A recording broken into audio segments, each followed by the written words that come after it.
Listo, Elvia. Ok. Hola, ¿qué tal? Muy buenas tardes. Bueno, pues estamos en este último día. Good afternoon. This is the last day of Changes for Peace. We are panel 21, named Pathways Towards Peace, Dignity, Resilience, and Politics, organized by our dearest friends from the Center for Justice and Peace from EMU, Eastern Mennonite University.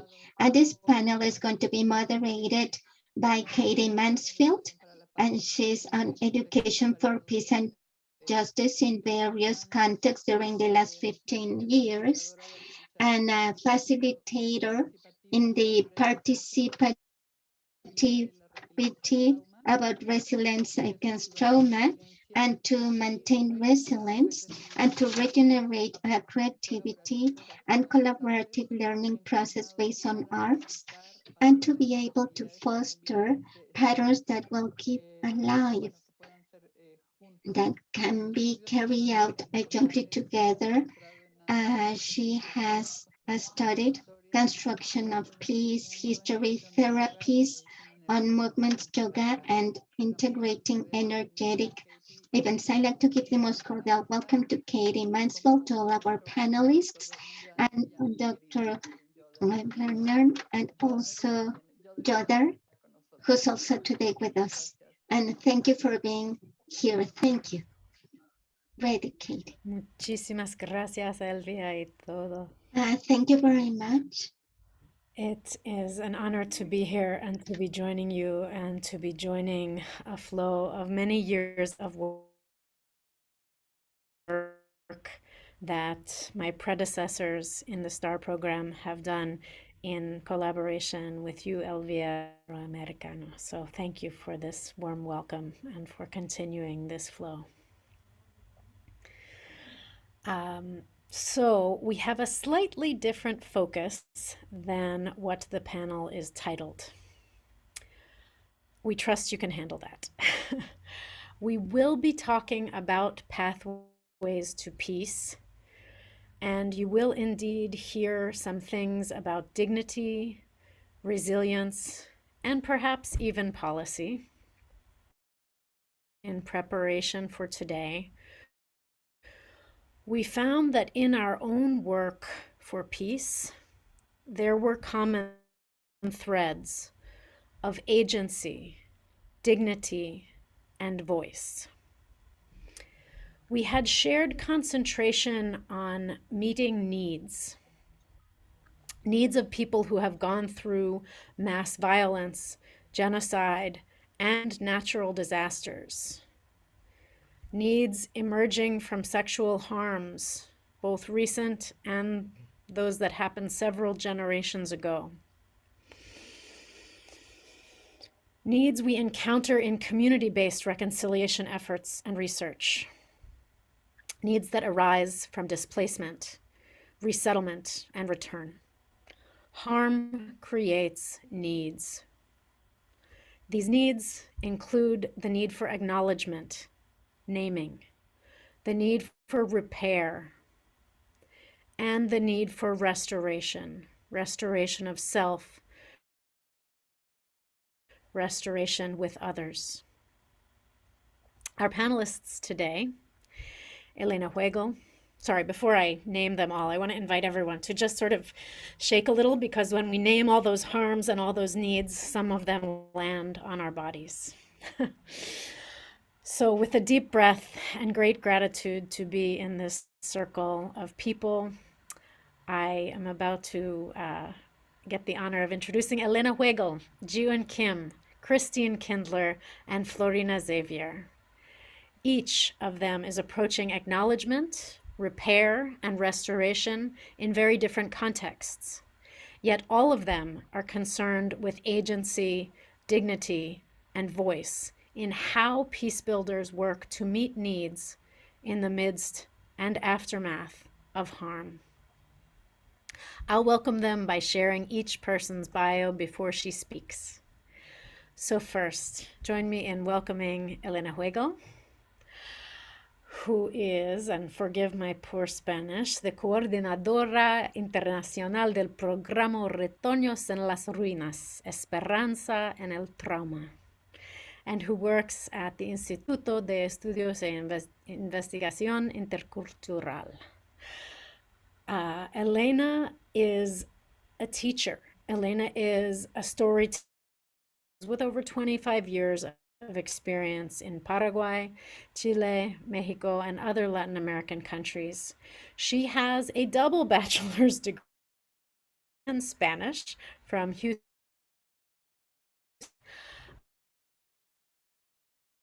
from here at Eastern Mennonite University. She describes her personal and professional mission as follows.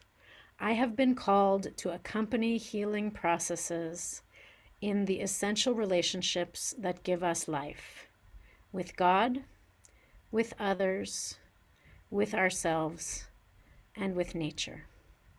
Elena will be presenting in Spanish, so you can press your translation button if you are on Zoom and need to change languages. Elena. Thank you so much, Katie, Over to for you. Muchísimas gracias. And I'm going to speak in Spanish, so you're going to be able to hear the translator. I hope that you can hear me. And in that way, we're going to be able to see my Zoom presentation and my PowerPoint presentation. I hope that you can hear the English translation. And here you're going to be able to find it. So you're able to see the information on screen. Here it is.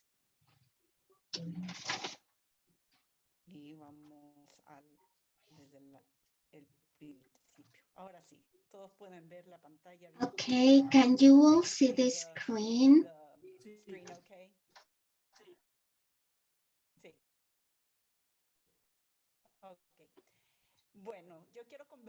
About eco-education and how our meetings with nature can nourish the child dignity.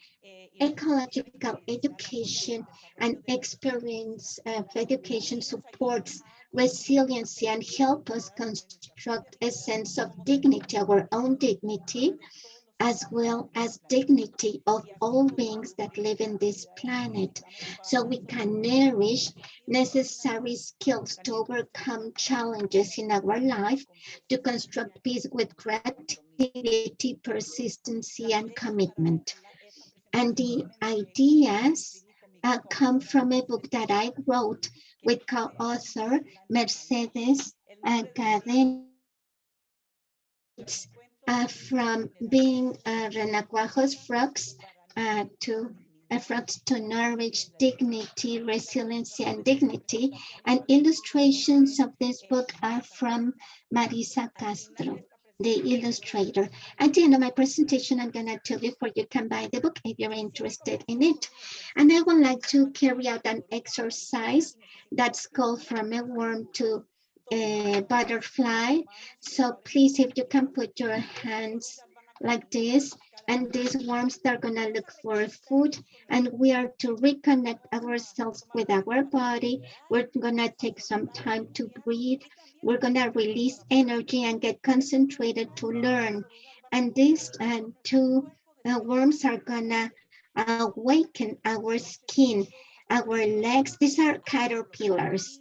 And you're gonna see the caterpillar that is going to be walking on our legs in the front part, but part they're going up through our knees, our muscles, they're going up towards our stomach. In Chile, they call it the belly. And this caterpillar is awakening our skin, touching our breast then. And these caterpillars, they go down from one of our arms at one side.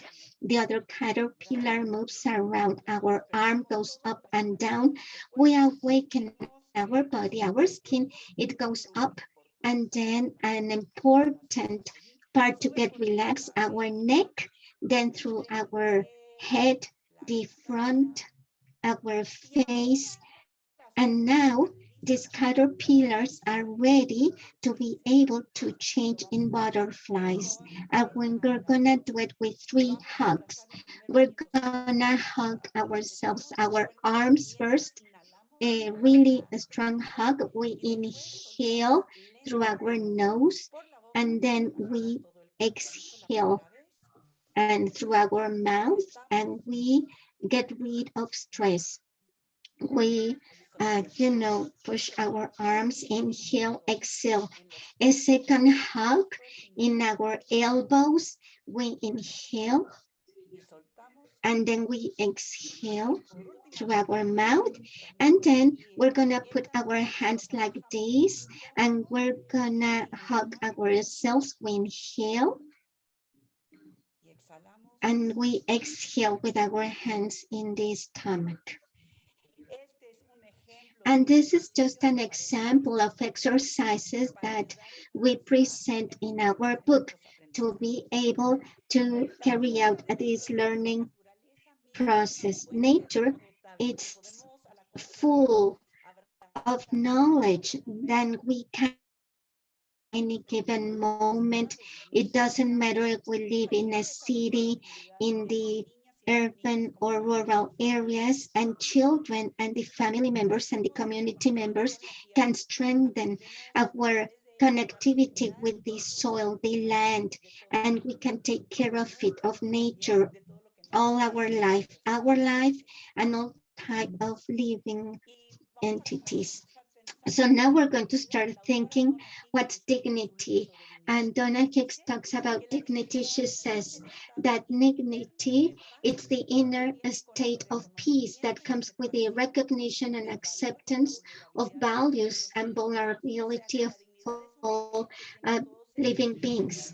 So we all have dignity just because we're alive, because we exist, apart from cultural, economic issues, if we're a plant, an animal, or a human being.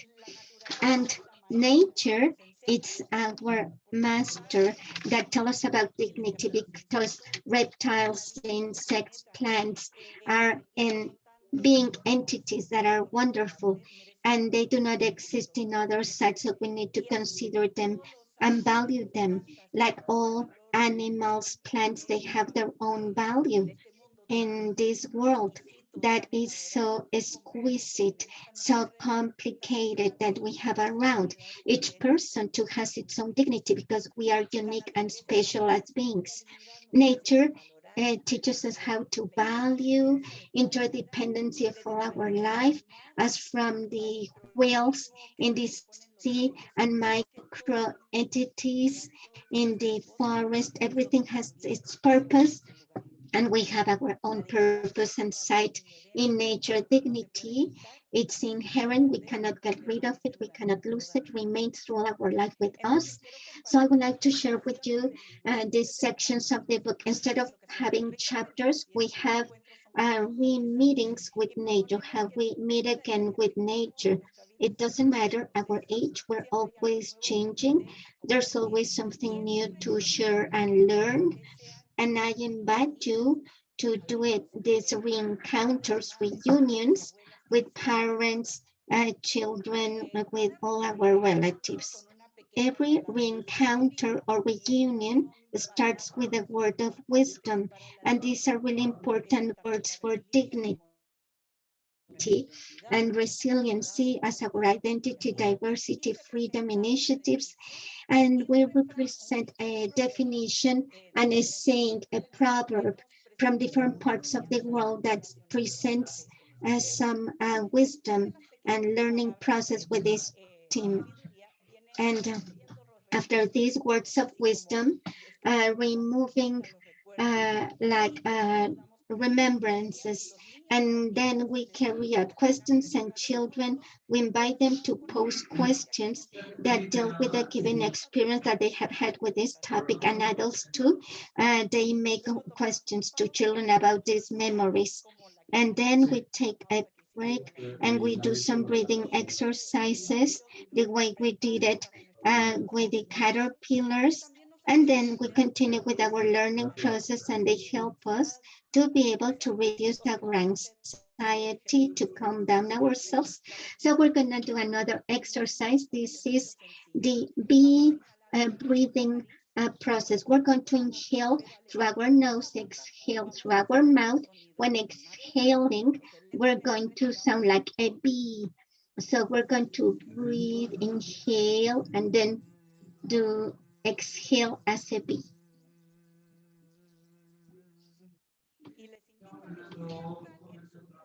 So please, your breath, the vibration of the B. Do it again, please.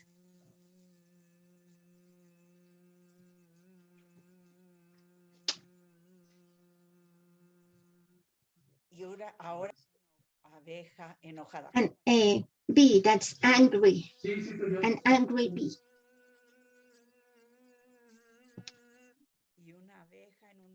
And a sunny day where the bee is calm, finds lots of flowers.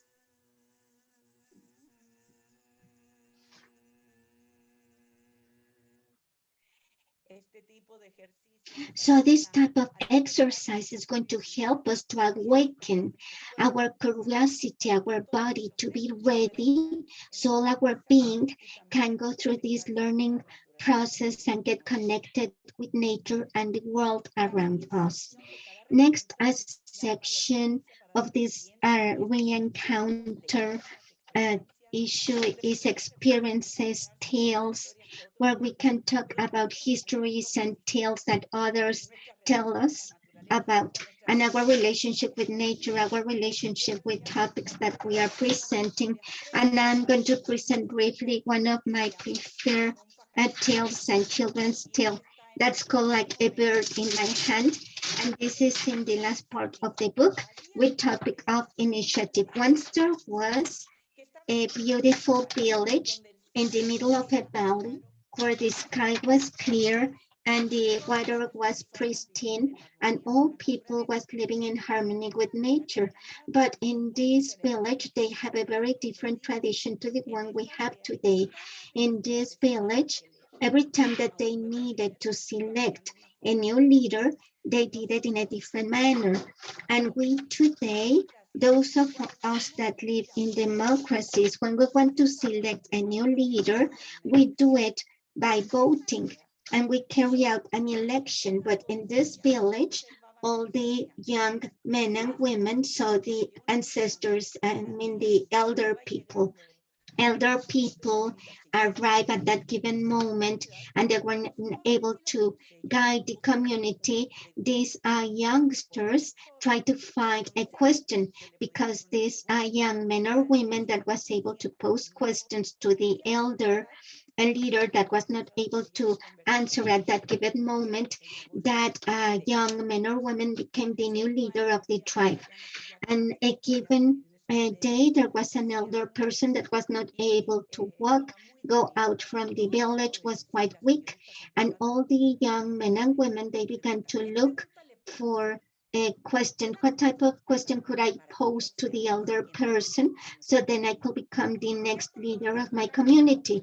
So he or she walked through the forest. As they were walking through the pathway, they said, what type of question could I pose?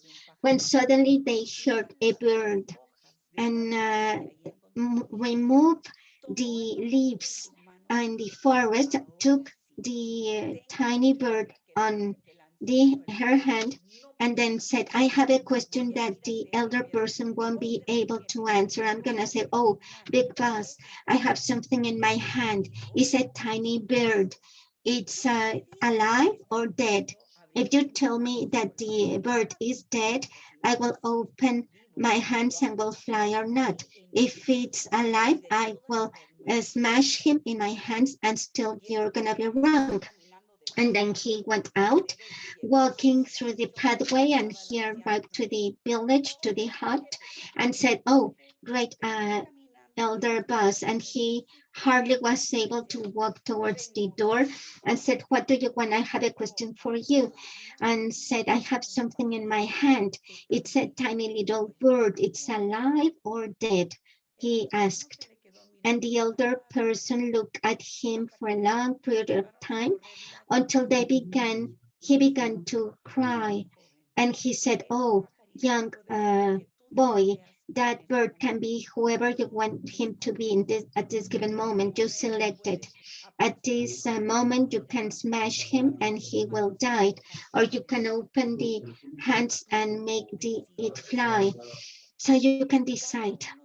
Each one of us each one of us are taking many decisions in regard to something that we have in our hands, something of great value, without the one we cannot live, and is the planet Earth. Each one of us, and we have to decide how we're going to live here right now, and boys and girls too, and they're asking ourselves, they're asking us, and elder people too, many questions that are difficult to answer. And each one of us, we are the leaders of our communities, of our villages, of our tribes. And together we need to decide how we're going to take care of our planet where we live. And I hope that you like this tale, and you can read this tale and many more stories on my book, Construction Towards Peace. And the activity is great, sensational, and it's a meeting where we are trying to recognize our feelings, our sensations, to work with harmony with our body, this balance that self-regulates ourselves. And this gets strengthened through the experience of feelings and sensations that shows physically how our body feels and how we feel it, and things that we feel like heat, or for example, when we are sweating hands, when we have to recognize our feelings. And in that way, we're going to be able to reconnect ourselves with our body, and this will strengthen our own consciousness and our dignity and dignity of others. And then after we work with our feelings and emotions, we discover our dignity, we carry out activities where we nourish this dignity and other people dignity. We put in action what we have learned, and at the end we'll have a reunion, we counter ourselves, where we share our learning process, where we reflect, we write new commitments. And this is what the book is about. It's a different way of seeing how to construct peace, thinking about how we construct dignity in our communities, because if I take care of your dignity, I nourish my dignity. When you take care of my dignity, you nourish your dignity. And dignity is lived in a community, jointly together, one with the other. And it's time to, you know, have a reunion with nature, to breathe. We live in a wonderful planet, and this planet is an essential planet, so we can find our own sanity. And nature guides us to be able to find ourselves one with others. And at the same time, those that are interested on the book, I have it here, and you can buy it with Mercedes at Mazatlan, Sinaloa. This is her email. Cost in Mexico, 320 Mexican pesos, including the delivery. If you want to buy it outside Mexico, there's been many challenges to send it outside Mexico, but you can talk with Meche, with Mercedes, and the cost of the book depends on the cost for sending it to you. I hope that you enjoy my talk, and I really enjoy sharing this with you. Thank you so much. Thank you so much, Elena.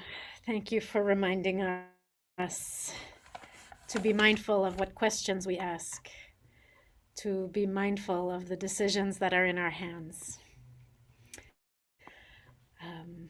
Please take note if there are particular questions you have for Elena. We'll have time at the end, and maybe we can take a moment to do that butterfly, Elena, for what she has shared.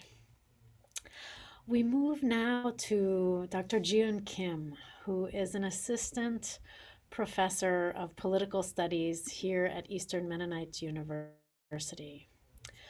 And the topic of her presentation is, can government be a good representative of victims? The case of the comfort women issue between South Korea and Japan.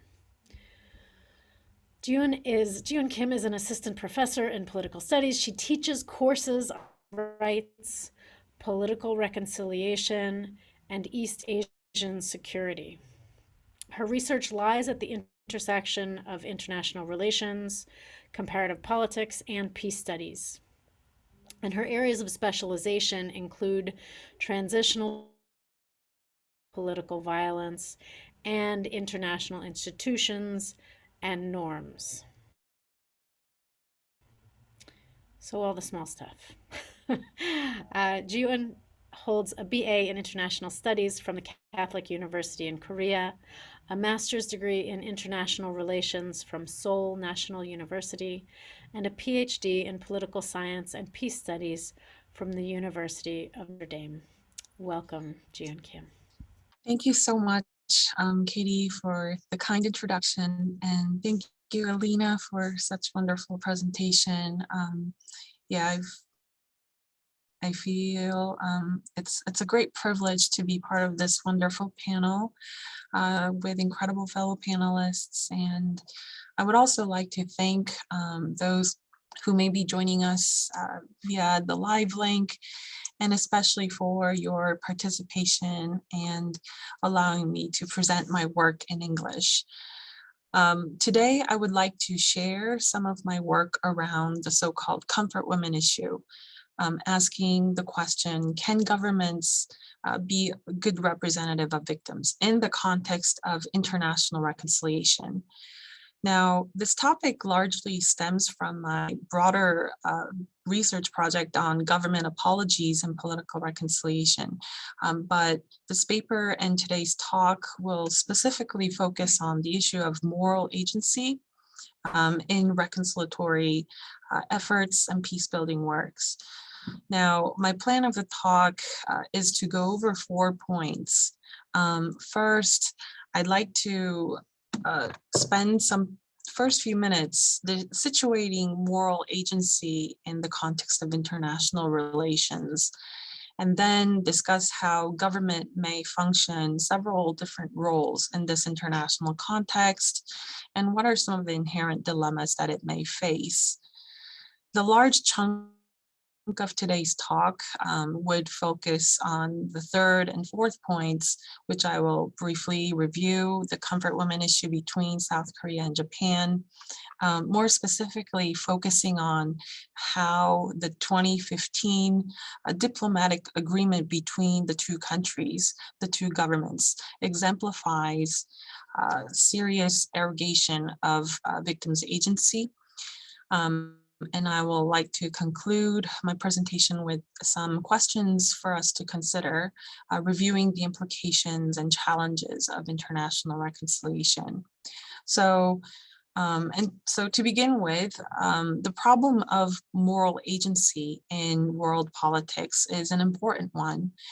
We typically understand moral agents to have the capacities and the eligibility to deliberate over their possible courses of action, as well as its consequences.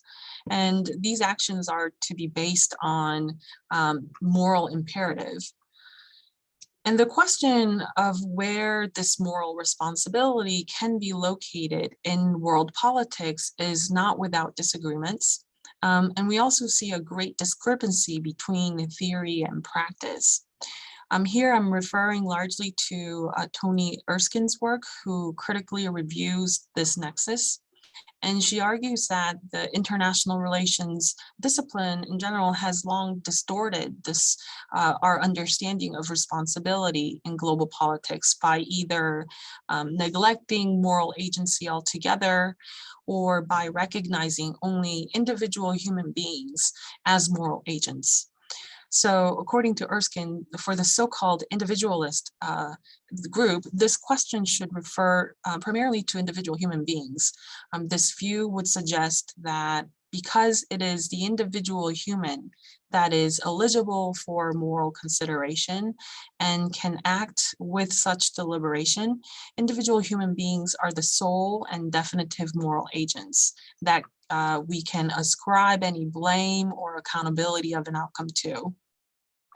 Now, of course, we also know that many of the harms, such as global warming or colonialism, cannot be fully reduced to individual levels. Viewing the story that way, we cannot understand, comprehend fully. We also frequently assign blame or obligations to collectivities like the state or corporations, the church, the regional international organizations, or even the broader global community.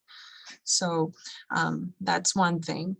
Now, in contrast to this individualist approach, there has also been a long-held view that states are simply mere collectivities of individual human beings. And this view inherently precludes the idea that state may be a bearer of a moral burden. As Erskine rightfully notes, this is actually a very puzzling feature in international politics, especially since there is a general understanding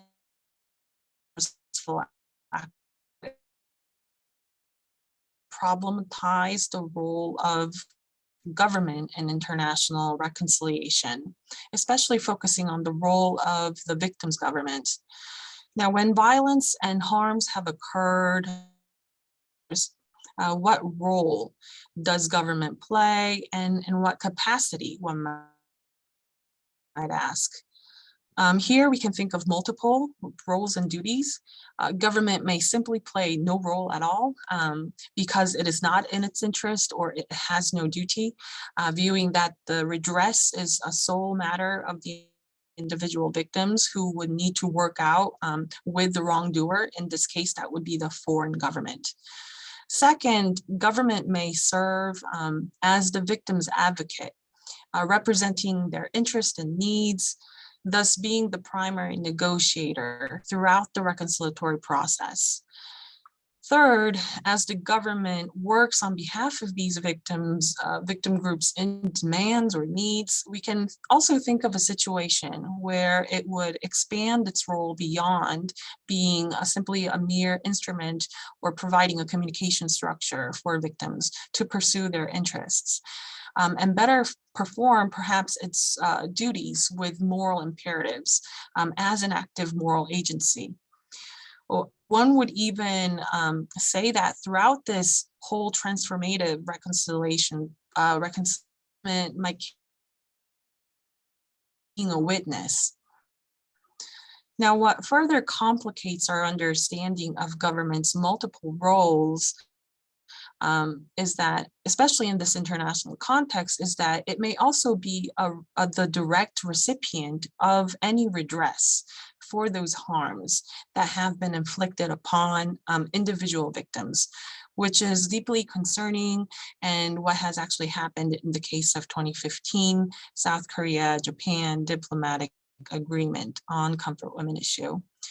So moving on to the case, regarding this role of government in representing victims for past atrocities and achieving justice, I am primarily examining the South Korean government's effort to represent the so-called comfort women who were forced to serve as sex slaves by the Japanese military from 1932 to the end of the Second World War.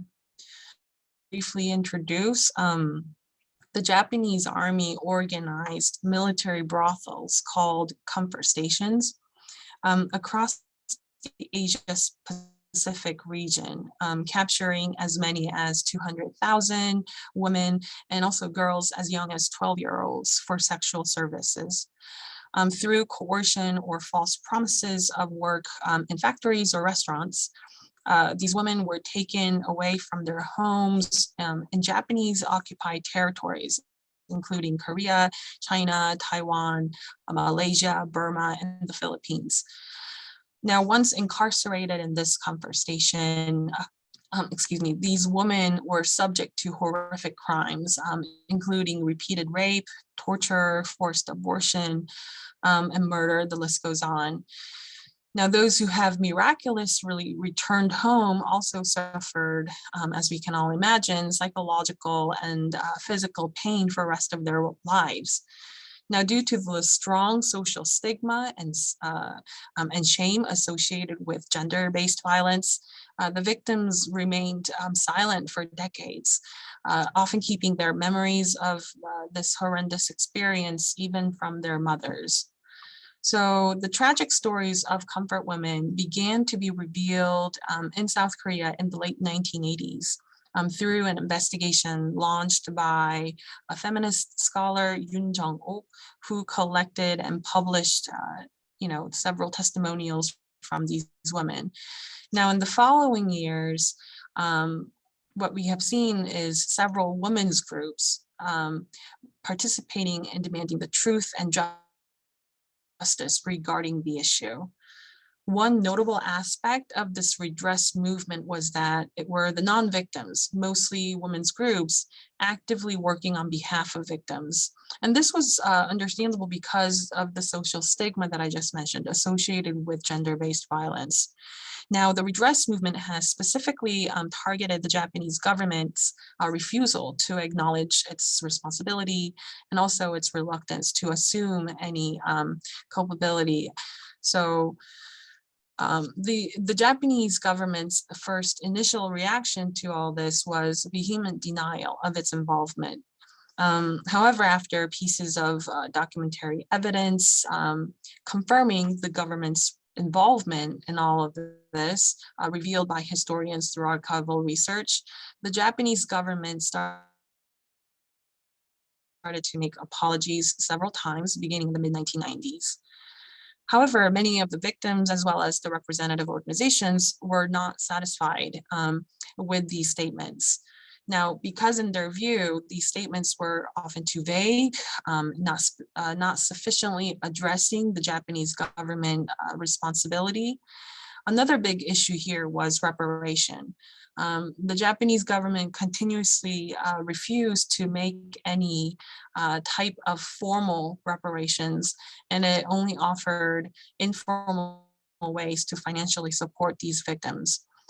From the victims' perspective, these attitudes demonstrated Japan's vigorous sort of efforts to take no legal responsibility.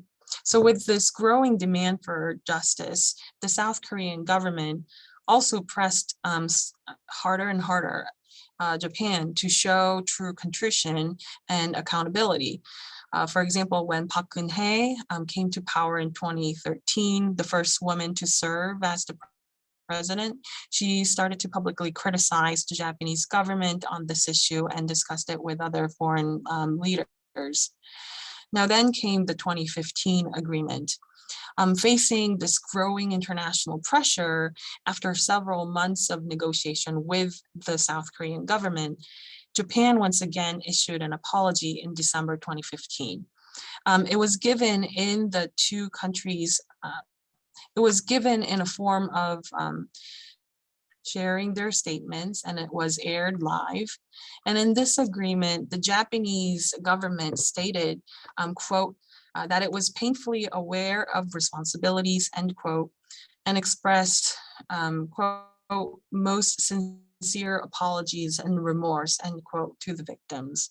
Now, it also agreed to financially contribute to form a foundation supporting the former comfort women with its government budget. Now, in return, the South Korean government confirmed that the issue would be, quote, finally and irreversibly resolved, end quote, with this agreement. Now, in addition to this, the South Korean government also promised to refrain from any denouncements and criticism regarding this issue in any international forums, including the United Nations. So as you can imagine, after the announcement of the agreement, the victims and the advocacy groups really expressed deep dissatisfaction, harshly criticized both governments. They still found the apology to be very vague and insufficient, and the Japanese government's provision of compensation for consolation instead of the long demanded legal reparation really frustrated them. Now, especially the victims and advocacy groups were very deeply offended by the South Korean government's lack of consultation with them, as they were never fully informed about this diplomatic negotiation process with Japan. Also, as the two governments agreed that this agreement, the statement, would make a final and irreversible resolution of the issue, basically the agreement eroded individual victims' right to either accept or reject the apology. Now, adding to this deeply disturbing outcome was the fact that, ironically, in sharp contrast to many victims' disapproval, political authorities abroad generally welcomed this agreement. We had the Obama administration quickly releasing a statement saying that it supports the agreement and its full implementation, believing that it would be an important gesture for healing and reconciliation. We had then UN Secretary General Ban Ki-moon also welcoming the statement with hopes that it will contribute to improve the bilateral relationship between two countries, which interestingly, by the way, was in contrast to UNCDA's response, the Committee on the Elimination of All Forms of Discrimination Against Women, which shared their concern over the agreement's lack of victim-centered perspective. So talking about the implications, the 2015 agreement has been, as you can imagine, a great controversy ever since between and within the two countries.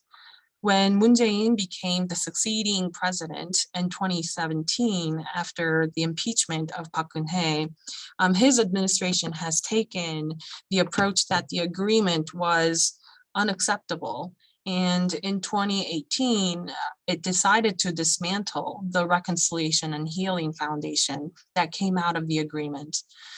And the victim groups generally welcomed this gesture. There was no formal repudiation of the agreement, though, and it had also made it very clear that there will be no renegotiation on this issue. Now, South Korean government has taken somewhat of an ambivalent stance on this issue. On one hand, acknowledging the international norm of having to uphold a diplomatic agreement, and at the same time criticizing the unsatisfactory process as well as the outcome of the agreement. Now, I should note that the South Korean government began to negotiate with Japan on behalf of comfort women only after the ruling of the Constitutional Court in 2011, in which it stated that the government's inaction, silence, to seek any diplomatic negotiations or arbitrations on this issue essentially violates victims' constitutional rights. So it was only after the victims having won their case against the government that the government started to open its diplomatic channels to resolve this issue and led to this 2015 agreement. This leads to several important implications for understanding international reconciliation, as well as the challenges of preserving victims' moral agency in these diplomatic consultation process and negotiation settings. And I think of the following three concerns that must be addressed. First, direct consultation with the victims seems to be a crucial and a must, yet this process could be easily neglected for various reasons. Now, how should this consultation take place, and should it look like, and with whom the government should engage will also be a problem, as individuals have different needs and demands based on their different lived experiences. On many occasions, we tend to view victim groups as some sort of homogenous group, but we have people who want to come forward, being vocal with demands, but we also have people who would prefer to accept concessions, although they may be unsatisfactory. And we also have those who prefer to remain silent and be on this case of gender-based violence. Now, this nature of plurality within a group, which is very understandable, leads to the potential danger of government conveniently cherry-picking few voices, perhaps most politically relevant ones. So this relates to the second point. Second, in relations to the need of a more direct and more comprehensive victim-centered approach, the role of advocacy groups may further complicate the challenges of reconciliation as much as it greatly contributes to the very process. As I have noted earlier, in the issue of comfort women, with the exception of few victims who came forward or who have decided to live in shared housing, the advocacy groups, especially the regional groups, have spoken on behalf of the victims due to the social stigma associated with gender-based violence. This, in a way, allowed these groups to become very active agents, to publicly share the demands and also be part of an important reconciliation process.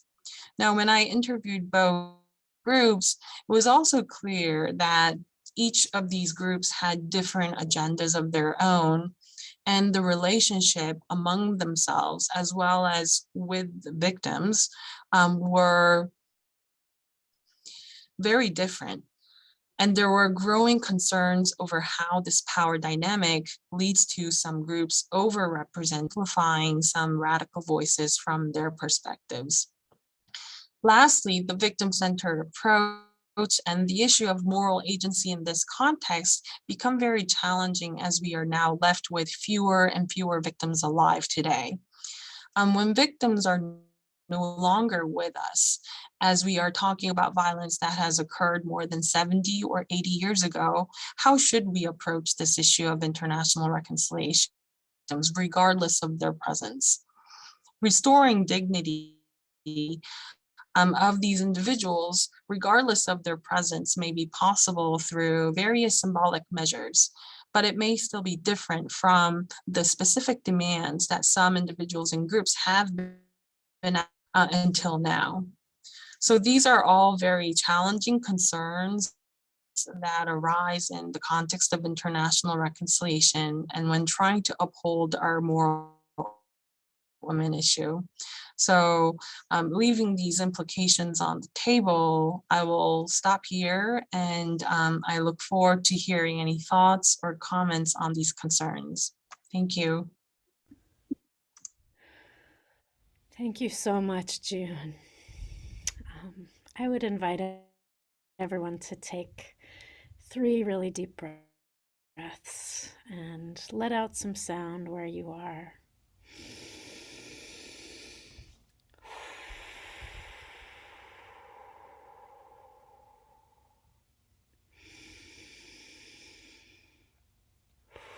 Whew. Maybe to buzz like a bee.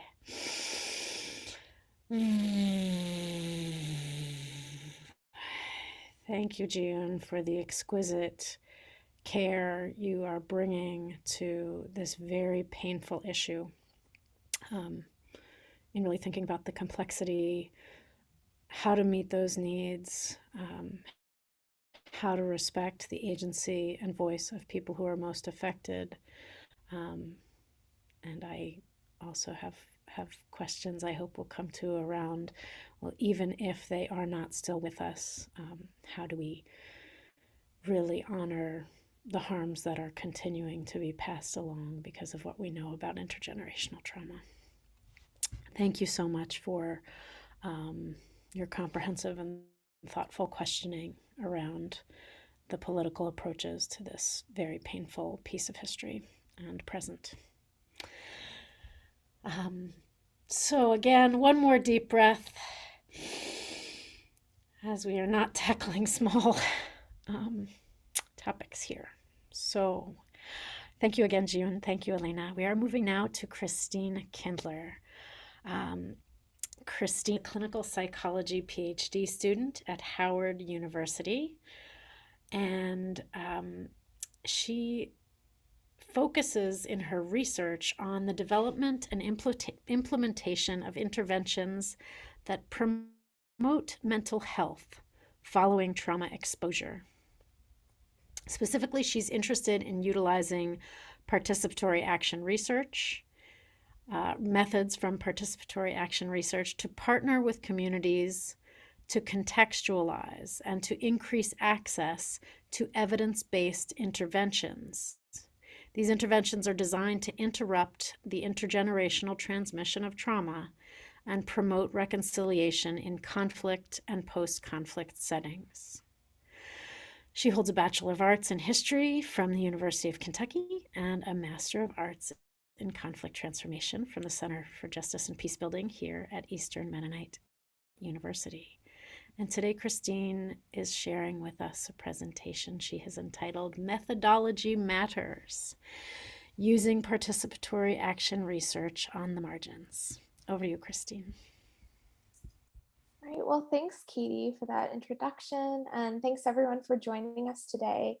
And thank you, Dr. Kim, for that really enlightening presentation on sort of international reconciliation. I know it's a heavy topic, and I also really appreciated all of your work on this issue. And my presentation will actually build a little bit on your work by focusing more on interpersonal reconciliation after mass violence, specifically in the context of Rwanda. So I'm going to go ahead and share my screen. I have a PowerPoint. And, as I'm currently situated in the presentation focuses on why methodology matters when conducting research in the field of peace building, including, what implications this has for gender dynamics. And specifically, I'm going to be talking about participatory action research. And I'm going to give a brief overview of PAR. A lot of you are probably familiar with PAR, but just kind of going over the main principles. And then I'm going to go into detail about the work that my particular research lab has been doing and this long-term partnership that we have with a local NGO in Rwanda. So what is participatory action research, or PAR, and why is it important? PAR really describes, it's a process of engagement rather than a specific research method.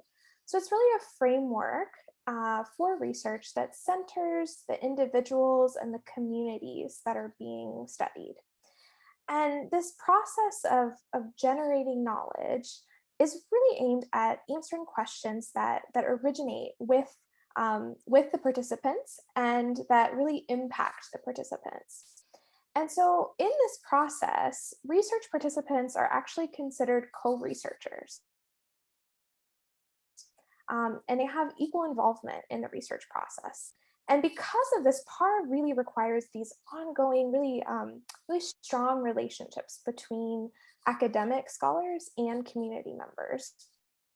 And there are lots of different sort of accounts of the origins of PAR.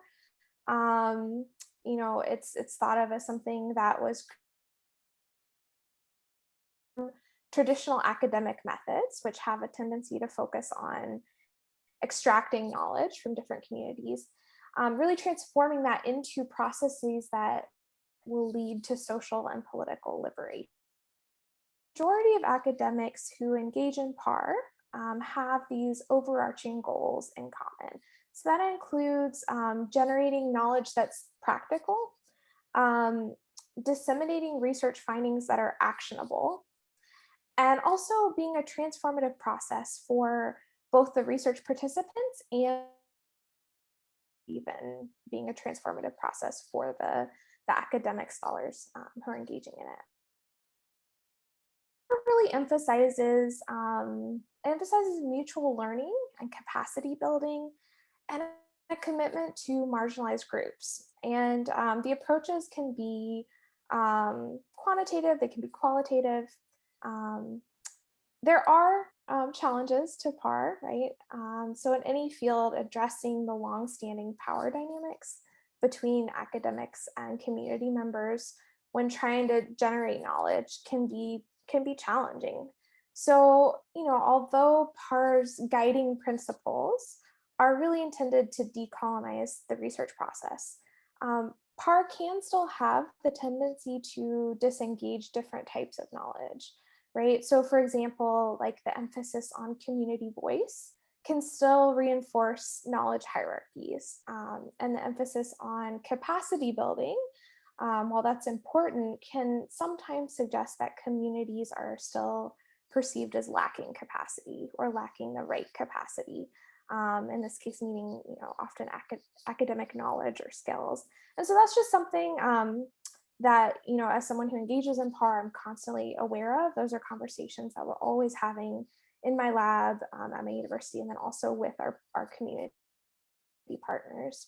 And then, there's actually a subsection of PAR that's called feminist participatory action research.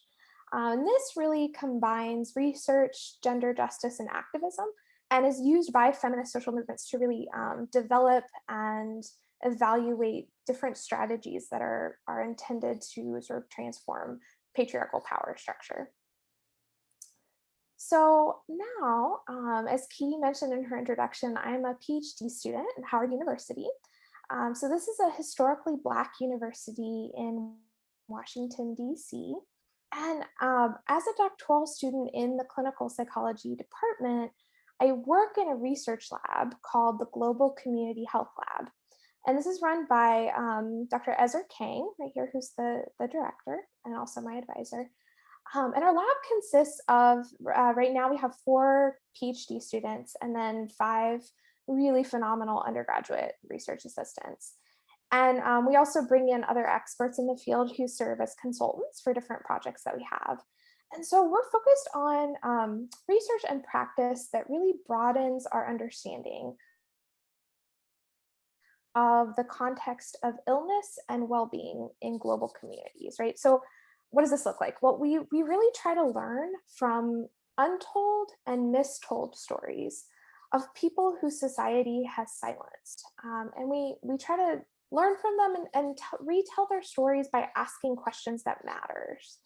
And our goal is to find these answers using scientific methods, while at the same time really centering the communities that we're working with. And so we do this through long-term partnerships with community organizations. And right now we have 3. So we have 1 within the US and then 2 internationally. And I'm going to focus today on one of those partnerships. It's with a grassroots organization in Rwanda. And it's called the Christian Action for Reconciliation and Social Assistance. So I'm going to talk a little bit about that organization. So it's Karsa, is the acronym, was founded in 2004.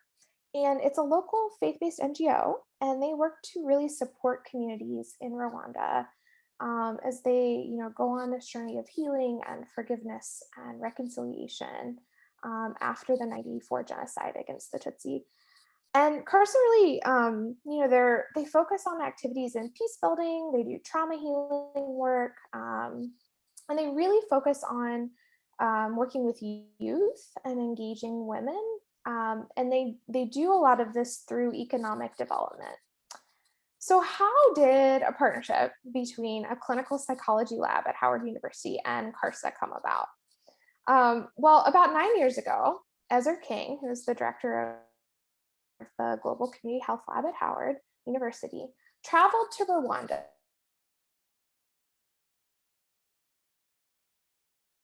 research area, and it still is in HIV stigma. So he had very little exposure to the field of peace building. He and the founder of Karsa, his name is Christoph, really hit it off immediately and began this friendship that's just continued to grow over the past decade. And it was really this relationship that pulled him and our lab at Howard into the work that Karsa is doing. And so he became really interested in Karsa's project at that time, which focused on fostering reconciliation by bringing together survivors and their direct perpetrators from the '94 genocide, by having them go through this program that included raising a cow together. And so as they were talking about this, those 9 years ago, Christoph really sensed Ezra's skepticism, right? And posed a challenge to test this program called Cows for Peace.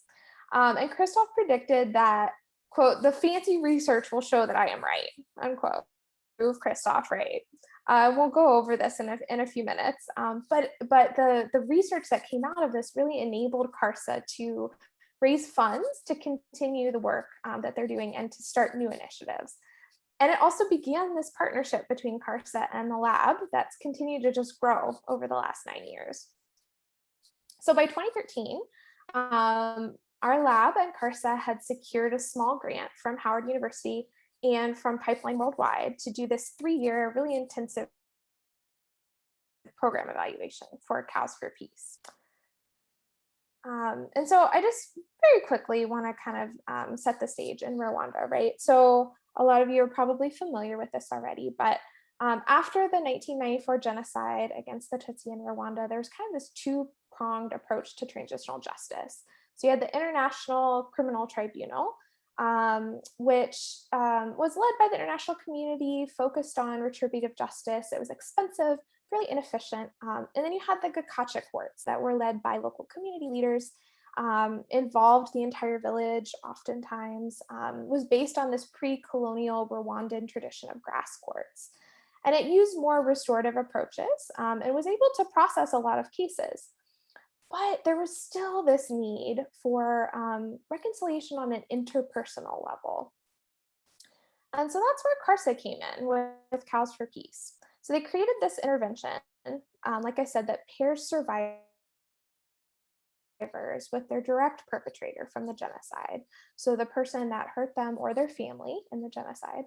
And they go through this program together. So there are 3 components. There's something called the Empower Workshop, and I'll go through each of these in a minute. The Peer Cell Group and Cooperative.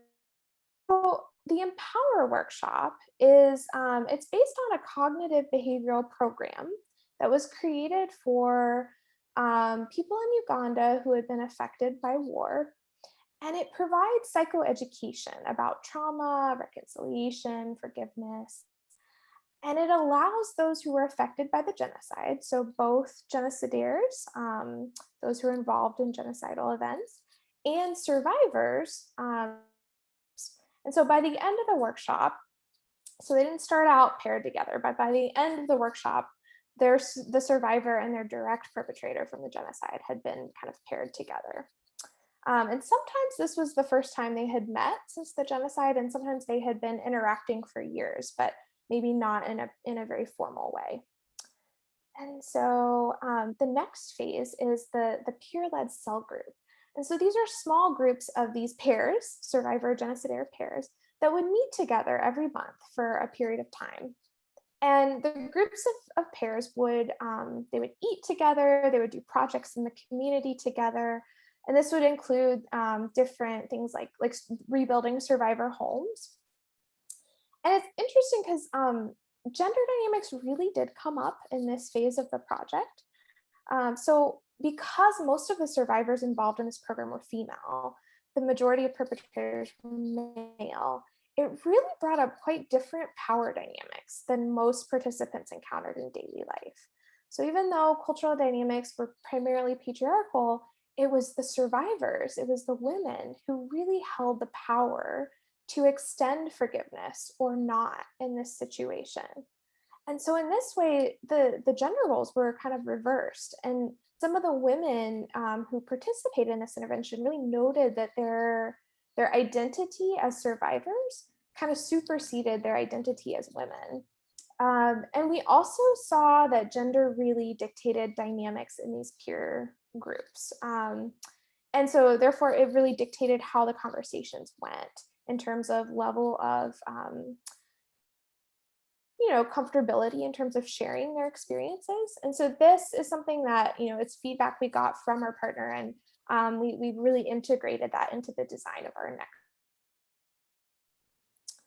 So then we get to one of the fun parts, the cooperative cow raising. So dyads from each cell group were given a cow to co-raise. So the cow was raised on the survivor's land, and then a calf was later conceived and given to the genocidaire. And this phase of the project was really based on contact theory. So it's this idea that comes out of social psychology. It's this idea that if you give someone a superordinate goal, right, then it will help to kind of break down prejudice and sort of build relationship around something that is mutually beneficial. And so this is Christoph, so the director and co-founder of Karsa. This is him telling us the fancy research proved him right, as he knew it would all along. And these are the different time points we had. So we actually had 7 time points in our study. Remember, it was a 3-year evaluation. And, we measured things like trauma symptoms in survivors and genocidaires. We looked at survivor willingness to engage with genocidaires, which increased throughout the program of genocidaires. We also looked at genocidaire shame and guilt and self-forgiveness. And so all of these kind of went in the expected direction. So trauma symptoms went down, forgiveness went up, survivor readiness to reconcile with genocidaires went up. But what we noticed was that none of this followed a linear path, right? So trauma symptoms didn't steadily decrease throughout the intervention. It actually increased after those workshops because of the stress, like the distress that survivors were in terms of engaging with their perpetrator.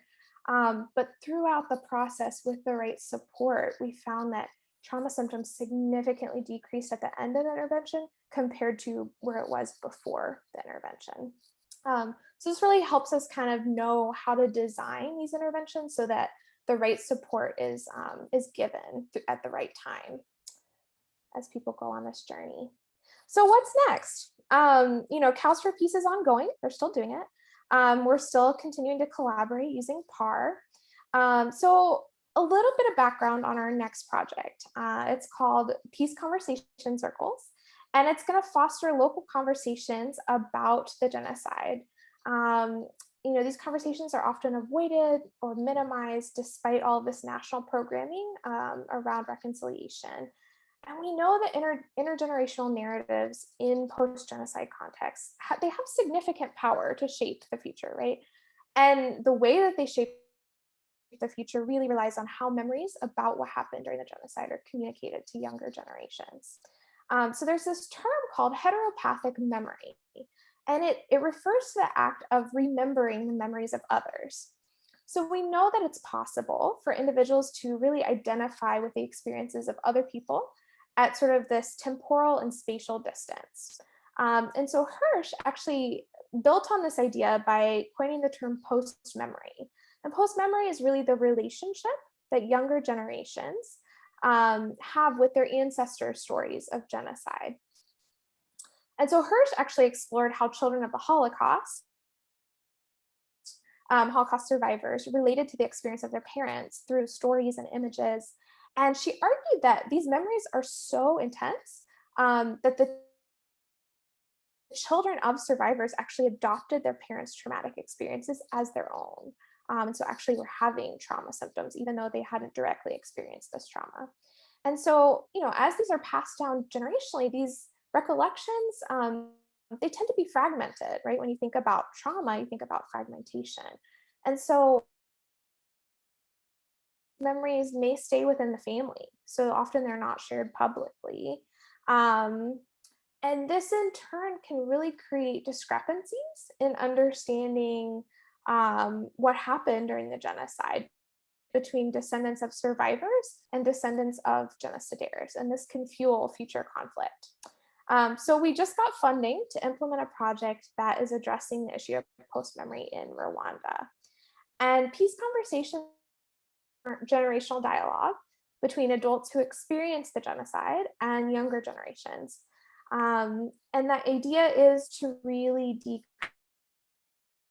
what happened and help Rwandan youth really develop a more nuanced and complete understanding of what led up to the genocide and what happened during and after the genocide. But it also particularly women who've had fewer opportunities to share their stories and to be officially, involved in official opportunities in the transitional justice process. And so we're going to have locally led kind of semi-structured dialogues between older adults who were involved in the genocide and youth who were, too young to really remember what happened. And we're going to use a discussion format where some participants are in a discussion circle, and then others are part of a listening circle. So for those of you who facilitate, it's the fishbowl technique. That's what we're going to be using. And so I'll go through these 3 phases really quickly. We're going to have a community needs assessment. So we're going to survey 400 community members to get a better understanding of beliefs that led up to the genocide, uncomfortable talking about in terms of the genocide, and then sort of these narratives of denial about the genocide. And these needs assessment questions will be co-developed between the lab and Karsa. And then during the needs assessment, Karsa staff will survivors, genociders, and youth who will become community facilitators. And these facilitators will then, with the support of Karsa staff, facilitate these conversations with the wider community. And so, we had several considerations as we kind of co-designed this project. So first, we're really trying to engage actors that are often excluded from public dialogue, which is in Rwanda and as a lot of places is women and youth. And we know that placing women at the center of the process is key because they've had a lot of fewer official opportunities to pursue political interests. They often resorted to sort of informal means, like negotiating with sort of insurgent relatives or the army. And so they have this wealth of experience and knowledge about these processes that can be shared with young adults. And then, it's important to also create like a safe space for women to share their stories of genocide. So based on our experience in Cows for Peace, we decided to create separate circles in this project for men and women. And I think I'm out of time. So I will stop sharing. And overall feel really privileged to get to be part of the work that Karsa is doing in Rwanda. And I've learned so much from the staff. And I'm really excited to thank you for letting me share my work with you today. Thank you so much, Christine. Thanks for the contours of the work you're doing, and just felt so much resonance in what June was sharing and what you were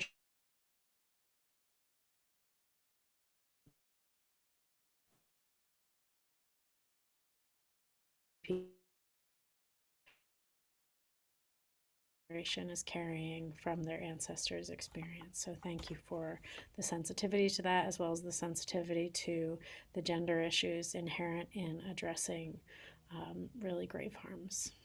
Thank you, Christine, June, and Elena, and Florina is coming.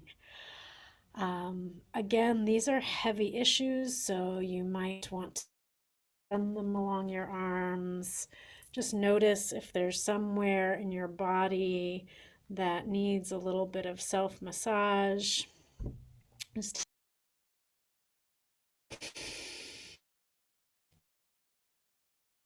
of these presentations. So maybe move around, stand up, stretch your legs if you need to, because we are in for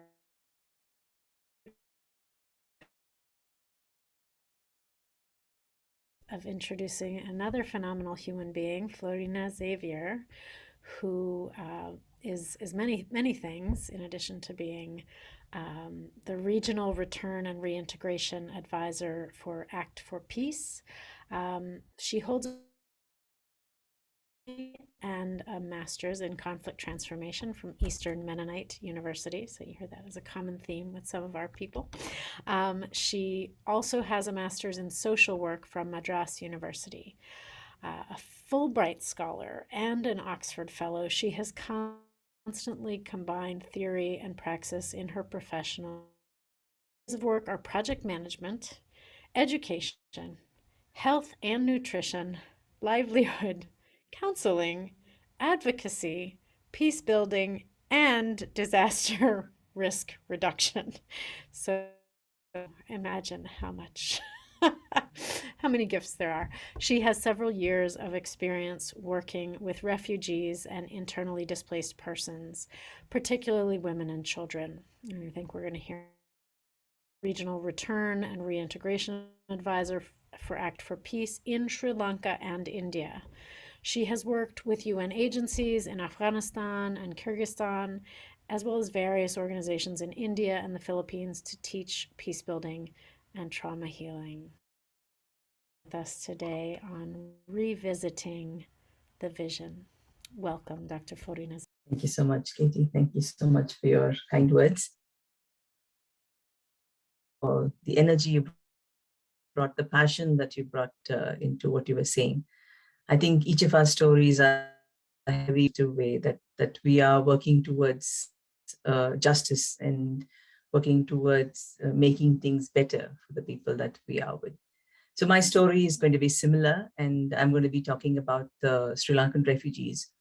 And when I was thinking of the topic for what I'm going to be saying, the reason I chose revisiting the vision is to re-emphasize that women were part of the vision in the beginning, but somewhere, we are so caught up, and then we kind of fall aside, and then we have to come back and pick it up. And that's what happened with the organization that I spend a lot of my time with, the refugee organization, where in the start, women were in the center of everything, in the decision making and everything. But somewhere the situation changed and things changed, and now the need to look to women as a center, to look at women as 50%, but also their contribution being so much more, and how to make their life.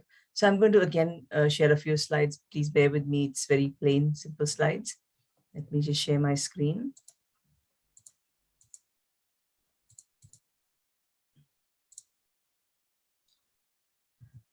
So the context, we're looking at Sri Lankan refugees. So they came to India they have been coming to India since 1983. They have been coming to the southern part of India, where we speak the same language as the Sri Lankans. The proximity land-wise is only about 18 kilometers, so it's quite close. Many of them came by boats. However, although they have been coming since 1983, the major influx happened in 1990. And more than 300,000 Sri Lankan refugees came to India since then. And one of the good things that happened as soon as they came to India is that the refugees organized themselves and registered an organization, a nonprofit, in '84 itself. The reason they did that is because they felt that it is important that we empower ourselves, so that tomorrow when we return, the time that we are in India is not wasted. And as part of that process, women's empowerment became pivotal in all of what the refugees were doing. For example, the teachers, most of them were women, the health workers were women. So they started making sure that women were involved in all of the activities. The war continued in Sri Lanka. The war ended only in 2009. And so for more than 35 years, the refugees have been in Sri Lanka. Many of them born in India, so they don't even know what it is to have lived in Sri Lanka. So there's so much of uncertainty in their lives, and the struggles with the uncertainty is very, very clear. Now, I want to talk about three main things. I wanted to speak about resilience. I wanted to speak about dignity.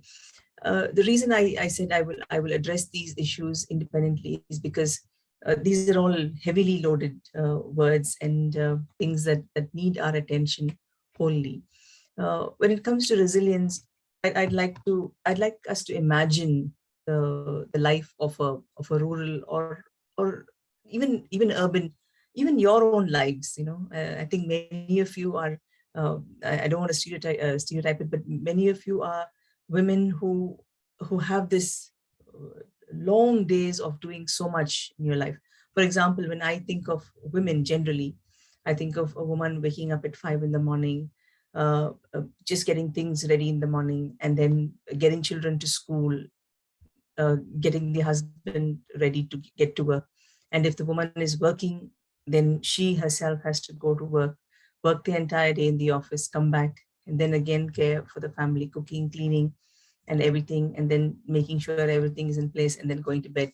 If she's at home, then the other things of what happens, little income generation program she does at home, or even just cleaning up the space, and if she's living in a joint family.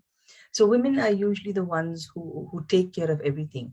And when they came to India as refugees, they did all of this. Plus, they were also emotionally burdened. They had to take on the emotional responsibility of holding the family together. Many of the men were died in the war in Sri Lanka, so many came without their husbands. But even those who came with husbands, they had to bear the emotional burden. A lot of the men took to alcoholism, and they were not able to cope, to have left everything behind in Sri Lanka, and not have anything here. Life in Sri Lanka is very simple but beautiful. You just have enough, and you live with that. And the space is something that's is generous. People have a lot of, the island itself is very small, but because there are less people, they have enough space. And so a simple house would, even if it's a house, they would have their cattle, they would have chicken, they would have their vegetables, they would have everything there. And when they came to India as refugees, they were given a 10 feet by 10 feet place to live in, and that was it. So it was very difficult for families to deal with it, and men particularly, who were the breadwinners in Sri Lanka, couldn't go to work, could not, were not allowed to work, and they were given a monthly allowance by the government, and they had to live on it. So it became they did not feel good about it, and so a lot of depression, anxiety happened, and so women had to not only take care of the family, and but also emotionally support the family. So this became a burden on the family.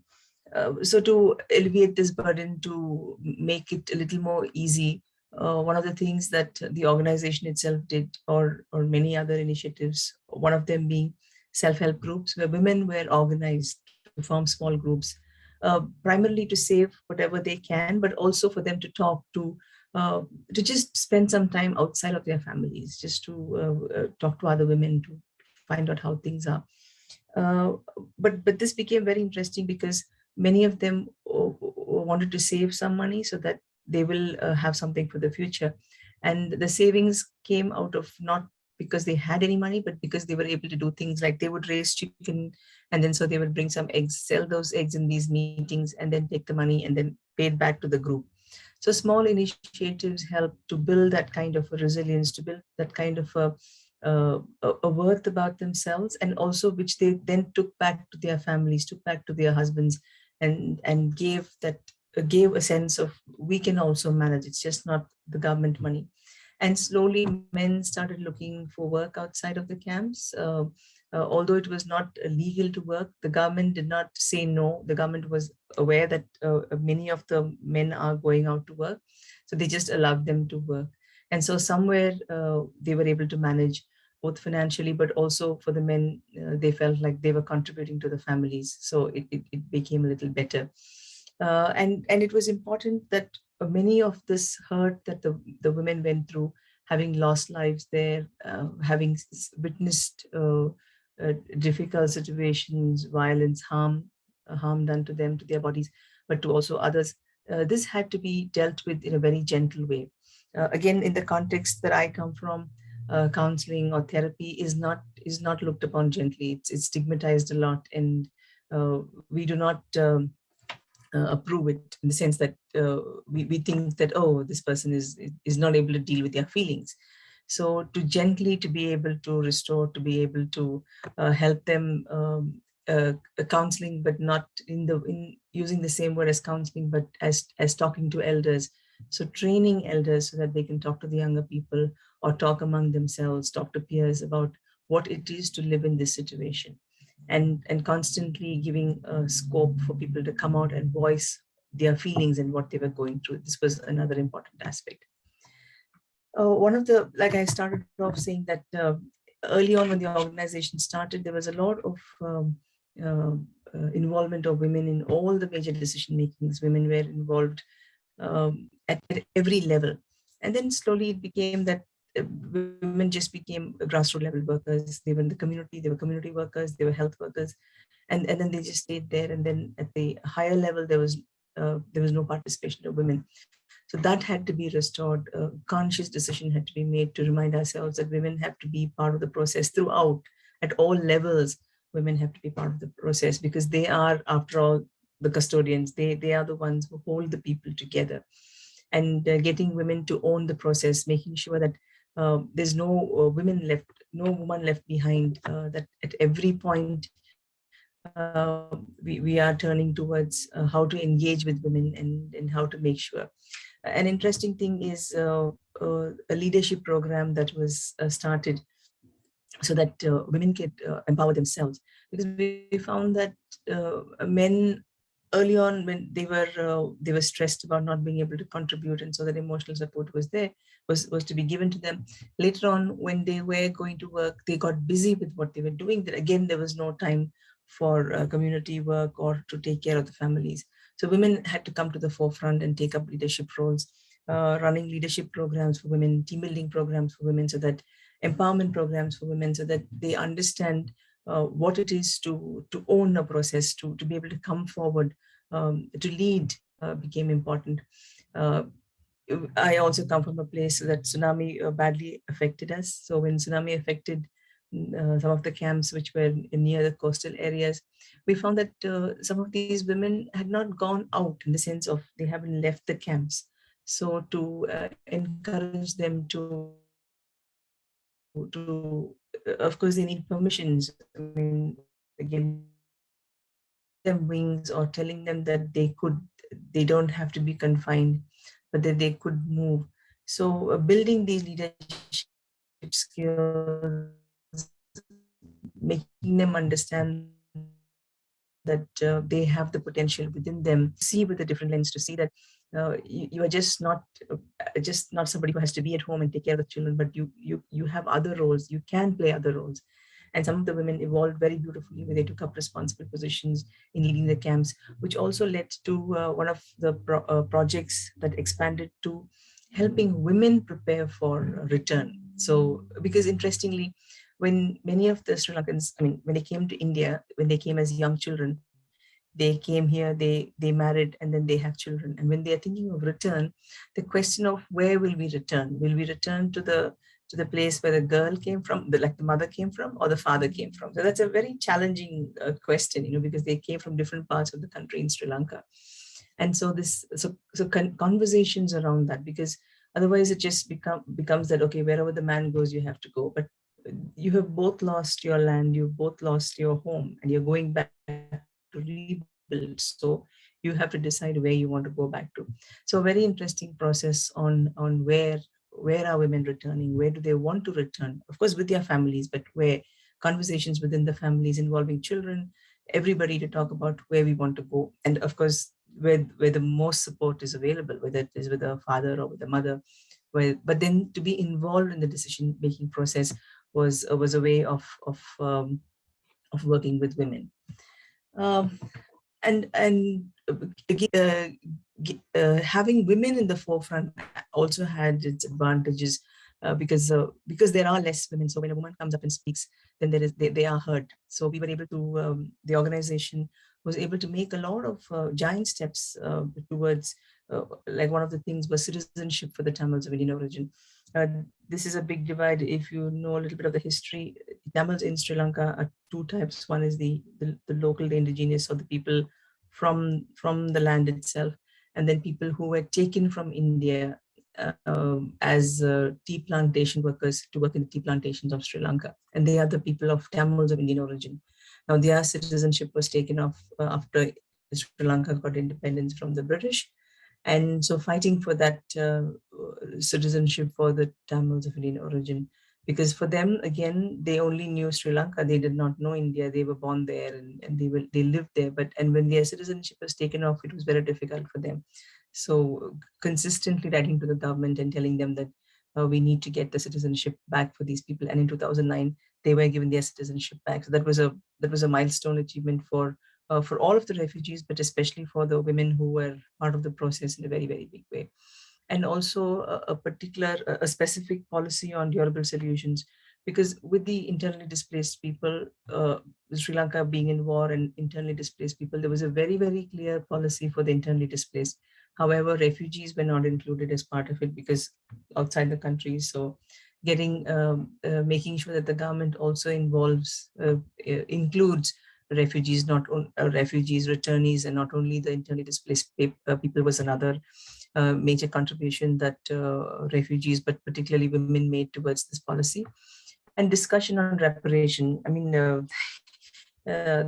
even translating the word reparation is very difficult in our language, but the way it translates for us is forgiveness or to heal, which is very very benevolent or intense way of even using that word.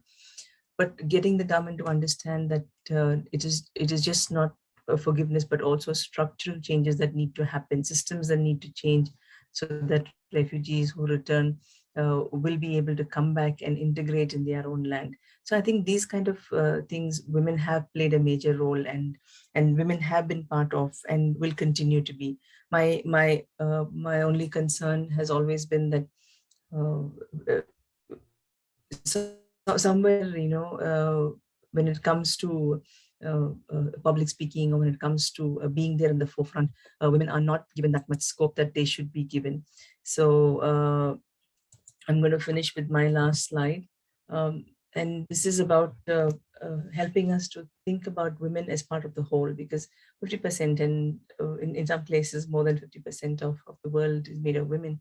So to make sure that we are always part of that, the community, part of the whole, contributing towards any decision that is being made, and being able to take that process completely. And also communication and consultation at all levels, because like I already said, it is only so a lot of organizations or a lot of media's platforms, they always say, yeah, they're 50% women, but at what level do we have 50% women is very important. What at which level do we have women holding high positions? At the grassroots, yes, we have, all of them are women. So that is important. So consultations and communication at all levels, respecting women and restoring dignity is important in a culture, a community where I come from, where women are worshipped. At the same time, women are also burnt alive. So it is a very conflicting situation for us to think that, yes, we are respected, but also we are not respected at times. And that we become examples for the next generation, because it is important that like when I always think of myself and the way I behave around children, I always think that I should be an example to the children, the next generation. If they see me doing something, they will want to copy me. So what kind of an example? As a woman, am I somebody who's there speaking, who's there able to raise issues, to address issues, or will I just sit back and be quiet? So I think that is something for me that is important, and I want us to start becoming very, very conscious. I'm sure we are all, but in everything, and I think it's more for me, from my context itself, that at every point we become cognitive of the fact that women should have the space. So thank you very much, and I hope I made some sense, and thanks for the time. Thank you so much, Dr. Florina Xavier, Dr. Jian Kim, Christine Kindler, and Elena. And just as I listen into Florina, contours of the deeply personal happening in gendered relationships, what is happening at the policy level, what is happening in terms of colonial history, and what is happening in terms of our own.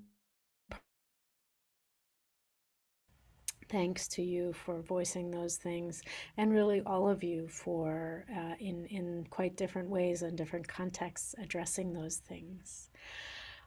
We have a couple of minutes, again, our own comfort. We have been talking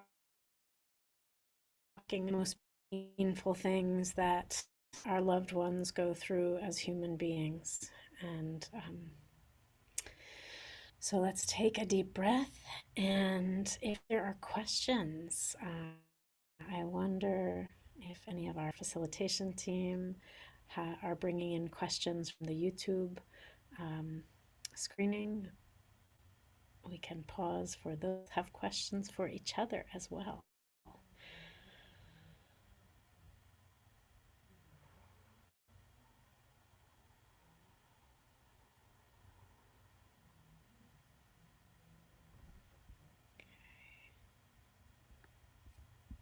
Okay, I'm not.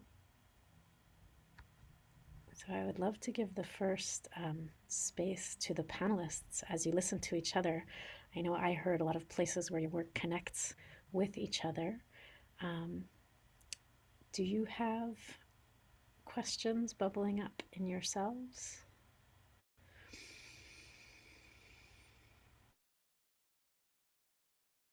I have a question for Dr. Kim.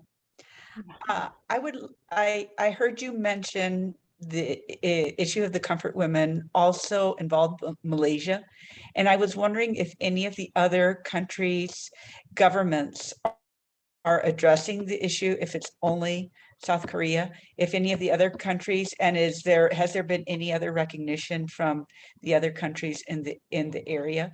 That's one question. And the other question is intergenerationally, the conversations with the daughters or the children of people who suffered under this situation.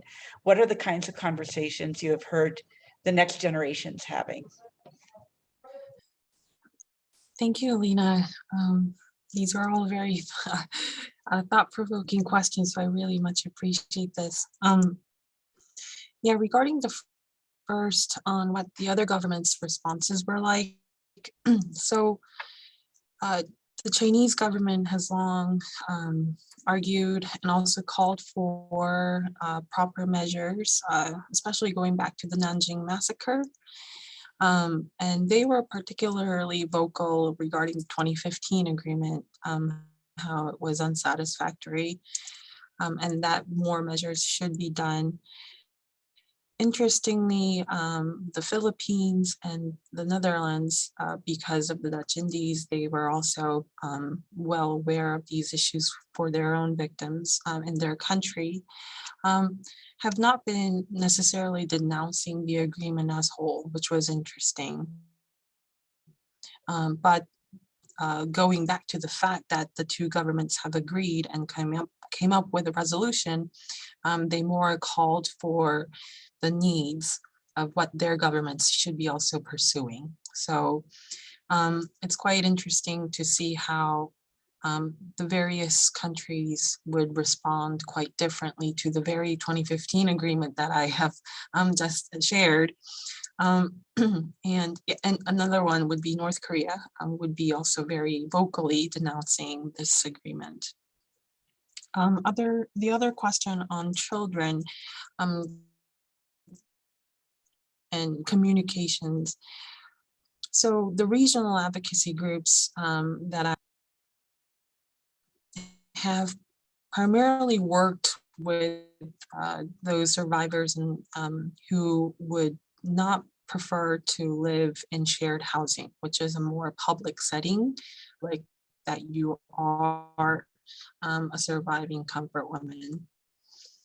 In these cases, which would be kind of spread out throughout the country, my conversation kind of highlighted that many of them are very hesitant to share their experiences with ones who would be working on behalf of their mother, working with the advocacy group, which was quite odd for me.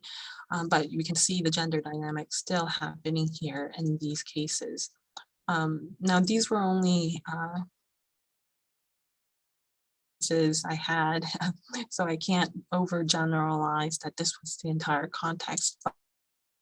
But it seems like what the general sees regarding these wanting to restore their moral dignity as a public matter is, it seems somewhat different from what the children might be victims. It's kind of what I would share. I don't know if that would have answered your questions. I would welcome other panelists to bring questions, but I also have a question for each of you, if you would be interested in answering it. Is anyone burning with a question for each other, or shall I jump in with mine? Okay, I'm not seeing any movement. So my question is this. You are for deeply theory and practice-based people, right? You read a lot, you listen a lot, you at least in the way I have encountered you, you each bring a lot of heart to this work, and we are living in women's bodies, working alongside some of the gravest harms that happen to our sisters. And I guess I would invite you either to share, because there is this concept of shared trauma, that when we are working alongside some of the harms that perhaps we ourselves have experienced or that we can relate to a little too closely, that it's really hard. That's an piece to offer others who are listening to this about how you attend to how this lands on your body. If that feels a little too personal, I also wonder in your work if there are just one or two people you've worked alongside who just make you laugh and astound you with their resilience, their dignity, and their ongoing vibrancy.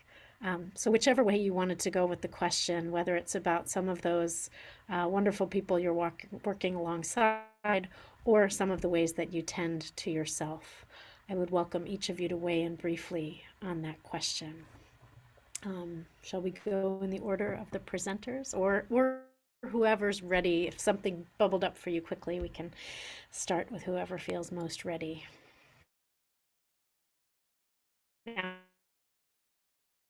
Ready. I experienced the 2010 earthquakes and tsunamis in Chile. Felt the earth move. It shook my own being. It shook the roots of the community around me. It shook, as the buildings fell down, and as even in God. And one of the very first things, the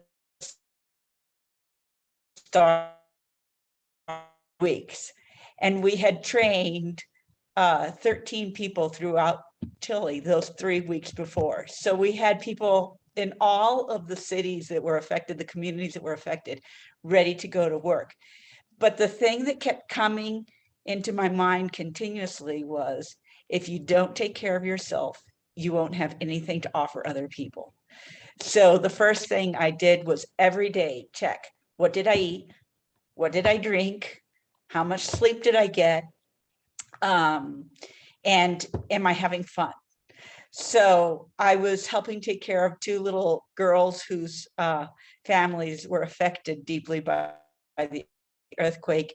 And they were elementary school children, and I just made sure to play with them for 45 minutes to an hour every day. It was just to go outside and laugh and play, and it would start shaking. The keys in the house would start moving, and we knew our safe place was under the table. So we had our toys hidden under the table, and we'd go and hide under the table together, and laugh and play. And they look back and they say to me, you know, and I think to remember this way too. And one of the little girls said to me, and children throughout Chile, as I interviewed them and talked to them along the whole countryside, I would ask them what helped them survive and thrive after the earthquake.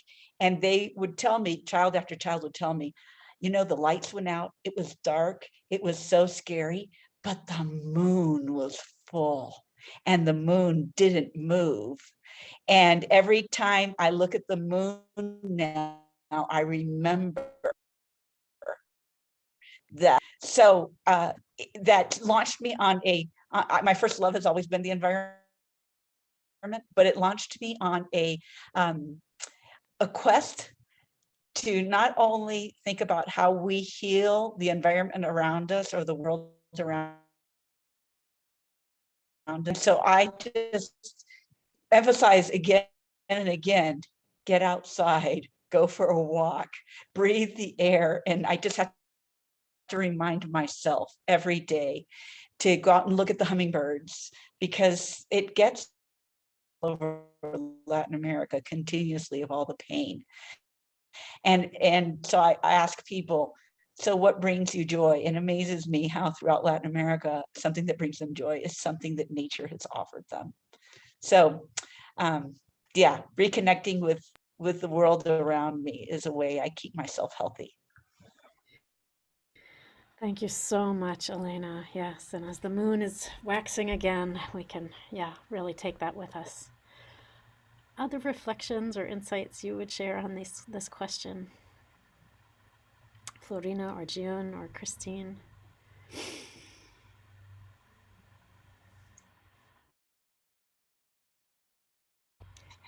I guess if we're going in order,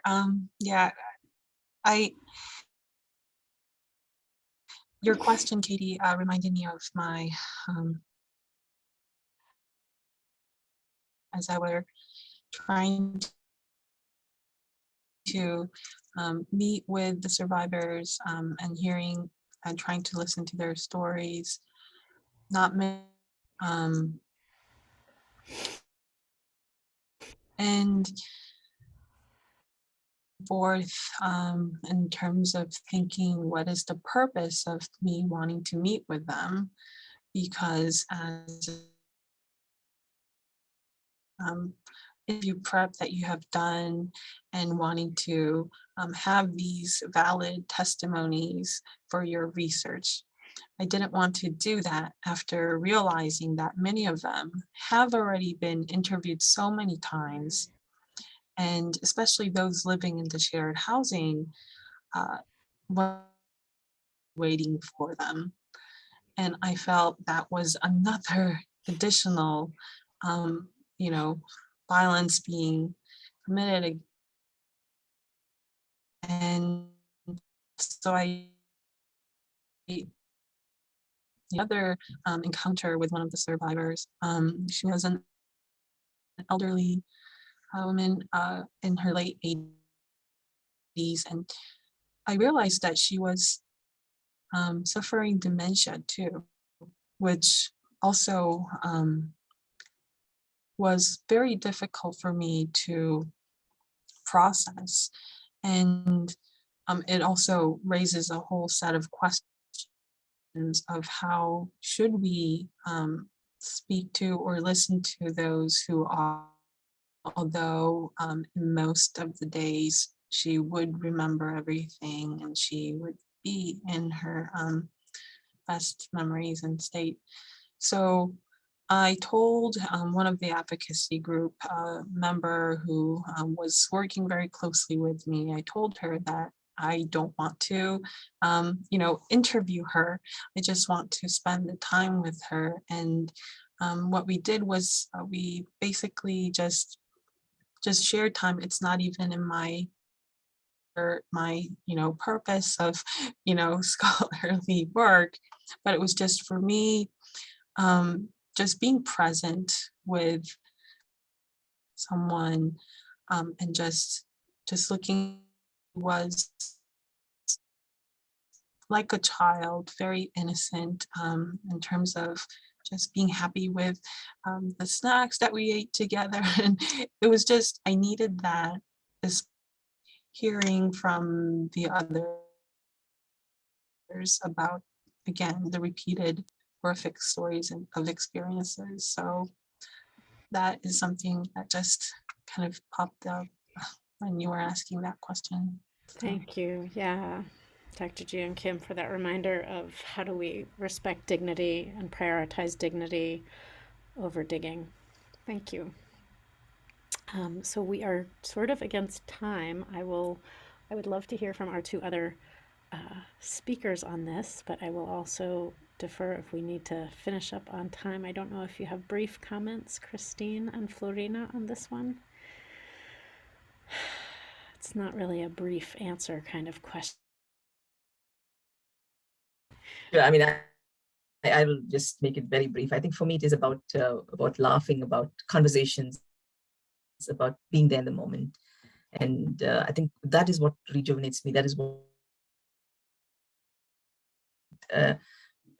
and also, especially with women. And then I'm lucky, I'm born with 4 sisters. So we already had that at home, that conversations, and that we draw from each other's strength and power. So that's what I try to give always, especially with, not especially, but to talk, to laugh, to play. So yeah, that's me. Thank you so much, Florina. Last words, Christine? Yeah, I appreciate you hearing all of your answers, and so much of it resonates with me. And another thing that I've noticed is, I spoke in the beginning of my presentation about the community that's being studied, but also for the researcher and the scholar. And as I carry these heavy stories that I hear, I also have allowed some of the stories to transform me in the way that I think about the world. And one thing that comes to mind that I'll share quickly, and then we can wrap up, is just this. I was just kind of blown away by this concept that a survivor could meet with their direct perpetrator and go through this process together and reconcile. And as I was listening to these stories and talking to this, kept coming up was, we don't have a choice. Like, we do this for the survivors. Were saying we do this for us. Like, we want a bright future. We want a better future, and so we need to let go in order to have that. Hold it and then let it go. That can be such a beautiful process. So yeah, I'm so grateful for the chance to learn that from the research process as well. Thank you all, Elena Huegel, Dr. Ji and Kim, Christine Kindler, Dr. Florina Xavier. I think with those final words about letting go, I'll invite people, if your body feels okay to move this way, I'll invite you into a stretch that we practice in our STAR trainings that I give thanks for my predecessor, Elena Huegel. Light of life, reaching your hands up over your head. Help me to be flexible, stretching to the side, and resilient. Bending back. Thank you for helping me face the past and let go of what I need not carry. Thank you for life. I pass it back to our hosts for the wider conference, and again, many thanks to our panelists. Bye for now.